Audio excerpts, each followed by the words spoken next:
मनुष्य शरीर जो है परमात्मा को अधिक प्यारा है, इसलिए इसी की जिम्मेदारियां हैं। यज्ञ करना, कराना, अध्ययन आदि आदि व्यवस्थाएं जो हैं वो मनुष्य के अधीन है। इसलिए सभी लोगों को इस बात का स्मरण होना चाहिए कि हम अपनी संस्कृति और सभ्यता का सुरक्षा करेंगे। हम लोग बहुत ज्यादा अगर किसी राजनीति किसी पहलू में अगर फंसेंगे तो हम नहीं कुछ कर पाएंगे। आज वर्तमान में आवश्यकता है हम लोगों को अपने जमीनी स्तर से काम करने की, क्योंकि स्थिति यही खराब है।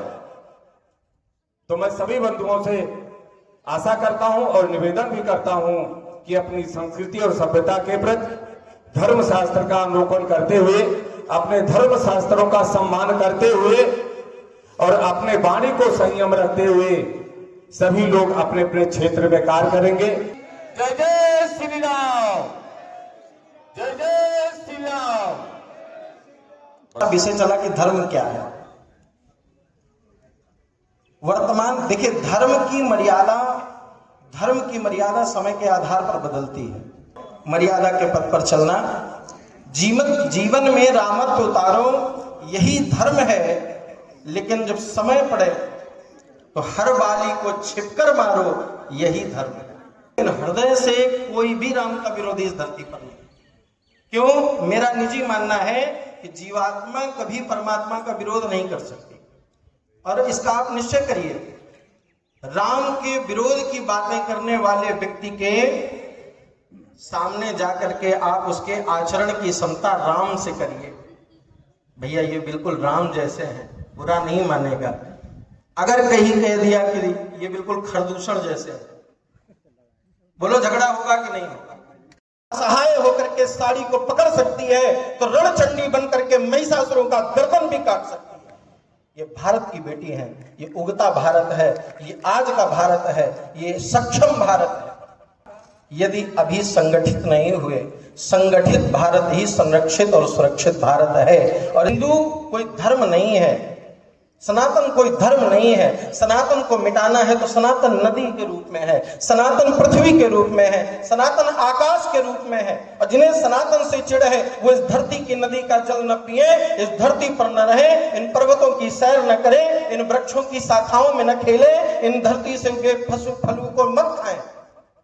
यदि कोई फलों को खा रहा है, कोई जल को पी रहा है, कोई पहाड़ों की सैर कर रहा है, कोई प्रकृति की पवित्र हवा को ले रहा है, तो निश्चित वो हमारे सनातन धर्म का ही अंश है और उसे आज मानना पड़ेगा।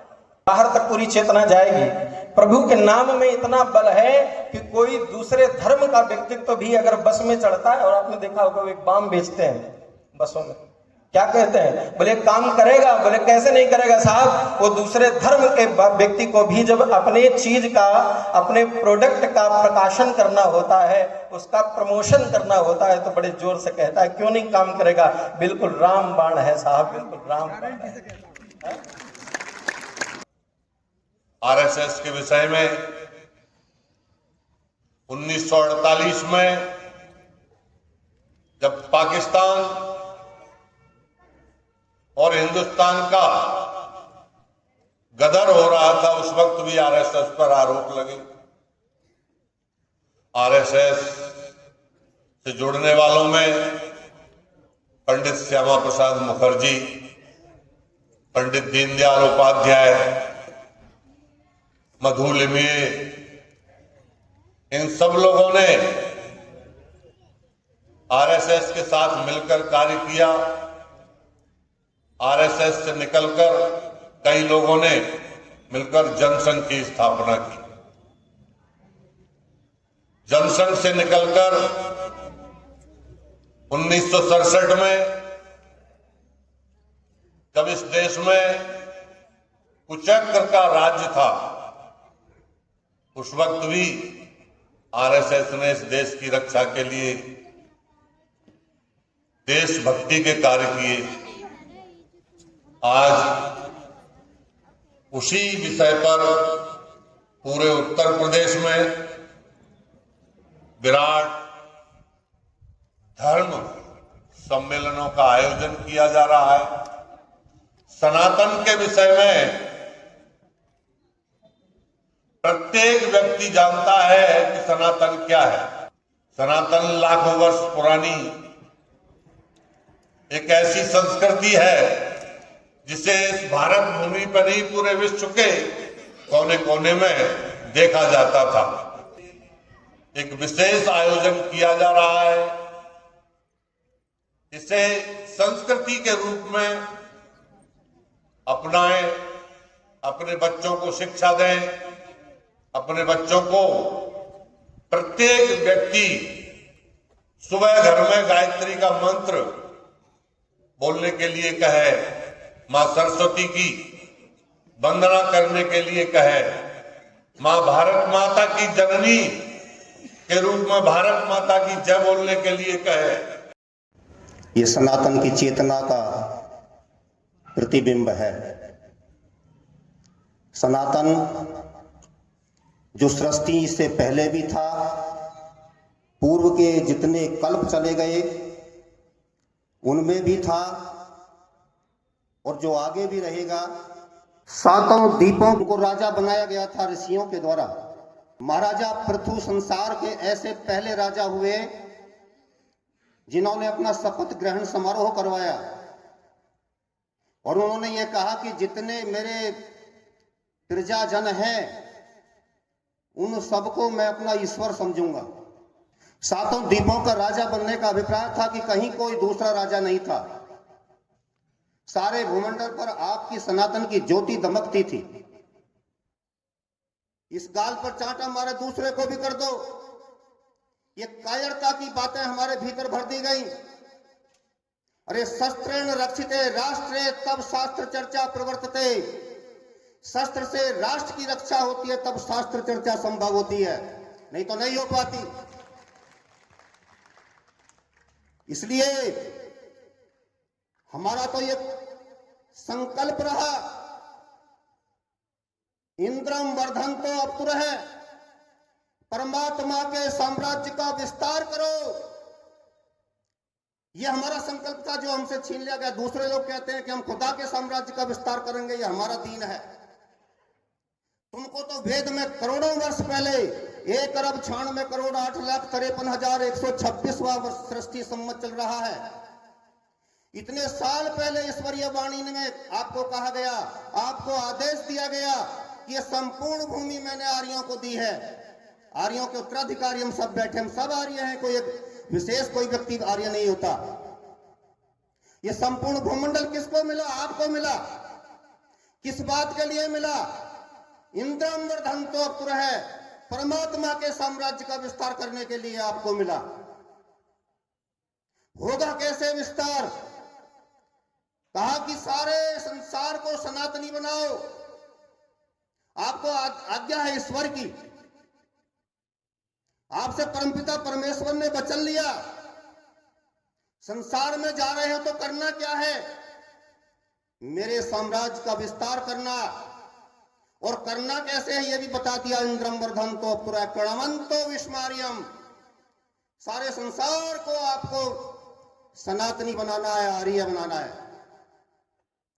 तो यह हमारा मौलिक अधिकार है कि हम अपने राष्ट्र की संस्कृति की, वैदिक संस्कृति की, राम और कृष्ण की संस्कृति का प्रचार और प्रसार करें। जिन लोगों ने देश के संविधान के अंतर्गत अनुच्छेद 28 में यह लिखा कि कोई भी अपने धार्मिक शिक्षा को इस देश में नहीं देगा, यह कितना बड़ा अन्याय। धारा 370 से बड़ा अन्याय आपके साथ आर्टिकल 28 है। आज हमको उसके खत्म करने की मांग करनी चाहिए। यह हमारा मौलिक अधिकार है कि हम अपनी मौलिक संस्कृति का, वैदिक संस्कृति का, सनातन संस्कृति का, हिंदुत्व का प्रचार और प्रसार करेंगे। उसी की बखिया उधेड़ते हुए 29 और 30 अनुच्छेद संविधान में लागू कर दिए गए, स्थापित कर दिए गए, जिनमें कहा गया कि अल्पसंख्यकों को अधिकार होगा कि वो अपनी धार्मिक शिक्षा, मजहबी एजुकेशन दे सकते हैं। और वो संविधान के अनुच्छेद आज भी चल रहे हैं। 100 वर्ष होने पर संघ ने कुछ बातों का निर्णय किया। उसी निर्णय के अंतर्गत यह हिंदू सम्मेलन चल रहा है। लेकिन संघ के संस्थापक थे डॉक्टर केशवराव, पूरा नाम था डॉक्टर केशवराव बलीराम हेडगेवार। कांग्रेस के मंत्री रहे नागपुर के, क्रांतिकारी गतिविधियों में पर्याप्त सक्रिय रहते थे, क्रांतिकारियों से संपर्क रहे, इसलिए कलकत्ता में MBBS की डिग्री लेने गए, वहां अध्ययन किया, लौट कर आए तो क्रांतिकारी गतिविधियों में सक्रिय हो गए, कांग्रेस की मीटिंगों में जाते थे, उसके पदाधिकारी हो गए, उसका अधिवेशन हुआ 29 में, तो उसकी सर्व व्यवस्था प्रमुख रहे। लेकिन उनके मन के अंदर एक प्रश्न बार बार उठता था, आखिर ये देश बार बार कोई न कोई आकर के आक्रमण कर जाता है, कभी कोई आता है, कभी कोई आता है, शक आते हैं, हुड़ आते हैं, इस्लाम के लोग आते हैं, ईसाई आते हैं, अगर हम स्वतंत्र हो भी गए तो इसकी क्या गारंटी है कि फिर स्वतंत्रता नहीं जाएगी। और इसलिए हम सब जानते हैं कि जो सांस्कृतिक भारत था, हमारे वक्ताओं ने उसका थोड़ा सा वर्णन किया है, ये जिसको हम अखंड भारत भी कहते हैं, सांस्कृतिक भारत कहते हैं, अफगानिस्तान, नेपाल, भूटान, तिब्बत, ब्रह्मदेश, श्रीलंका, बाद में बांग्लादेश और पाकिस्तान, ये भी हमसे अलग हो गए। अलग कैसे हो गए?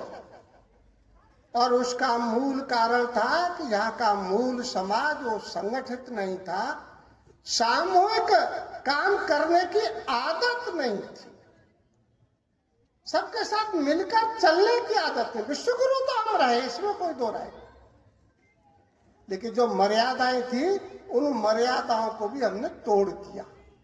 और इसलिए डॉक्टर हेडगेवार ने संकल्प लिया 1925 में राष्ट्रीय स्वयंसेवक संघ के माध्यम से हिंदू समाज के संगठन का। तो रज्जुमिया ने कहा था कि इस देश के विकास का मार्ग गांव के विकास से होकर के जाता है, और इसलिए ग्राम विकास की कल्पना रज्जुमिया ने सब कार्यकर्ताओं के सामने रखी। रज्जुमिया के रहते रहते अपना कार्य और सब तहसीलों में पहुंच गया था। अगले सरसंघ चालक बने सुदर्शन जी। सुदर्शन जी ने बहुत आग्रह पूर्वक कहा, उन्होंने कहा कि इस देश में कोई भी सब मिलाकर हिंदू है। एक ऐसे लोग हैं जिनके पूर्वज हिंदू थे, एक ऐसे हैं जो आज हिंदू। और इसलिए आह्वान किया था कि यहाँ के मुसलमान अपने मस्जिद को भारतीय मस्जिद बनाए, ईसाई अपने चर्च को भारतीय चर्च बनाए। हम एक एक कदम आगे बढ़ते चले गए और हमने सामाजिक परिवर्तन की दिशा में काम करना प्रारंभ किया था। जो लोग मजाक करते थे हमारे बारे में, सामाजिक समरसता के बारे में, सुरक्षा के बारे में, परिवर्तन के बारे में, आज जब आप देखेंगे तो आपको ध्यान में आता है कि आज जो कहता है कि आपने सूर्यवंशियों का सुना होगा, जब राम जन्मभूमि पर और मंदिर का निर्माण हुआ तो उन्होंने कहा कि हमारे पूर्वज तो राम थे। छात्र और अन्य छात्र जो पढ़ रहे थे, भारत का झंडा लेकर बाहर आ रहे थे, तो पाकिस्तान के बच्चे भी भारत का झंडा लेकर बाहर निकल गए। और फिर विजयादशमी आते आते इन सब स्थानों पर शाखा खड़ी कर संघ 100 वर्षों से यही काम कर रहा है, वो माला नहीं डलवा रहा है। तो समय देने वाले सब प्रकार से राष्ट्र के प्रति समर्पित लोग खड़े हो जाएंगे तो आप जो चाहेंगे वो सामाजिक परिवर्तन हो जाएगा। महाराज, आज के कार्यक्रम के बारे में क्या कहना चाहेंगे? आज हमारे स्कूल के संरक्षक एवं प्रबंधक भी है वर्तमान में, इन्होंने जो इस जन समूह को एकत्रित किया, यहाँ पर संभागीय क्षेत्र के जो विद्वान और नागरिक सभी संप्रांत लोग हिंदू सनातन धर्म की जो बात आई, उस सनातन धर्म की पहली को ये BBC स्कूल जो विद्यालय सिकंदराबाद में वर्तमान में संचालित हो रहा है उसके आप प्रबंधक किए और इनके सहयोग से यह सनातन धर्म की जो पहेली थी ये जनता में अवगत कराई गई कि धर्म की संरक्षता, धर्म कैसे है, क्या है और किस पे टिका है और कैसे कैसे उसका हम लोगों का पालन करना चाहिए। तो सभी विद्वानों का, सभी यहाँ सम्मानित हमारे योगेंद्र शर्मा जी जो सबका सहयोग और आज करते रहे, मैं बहुत बहुत साधुवाद धन्यवाद देता हूँ और भगवान से ही प्रार्थना करता हूँ ऐसे आयोजक ऐसे कार्यक्रम सदैव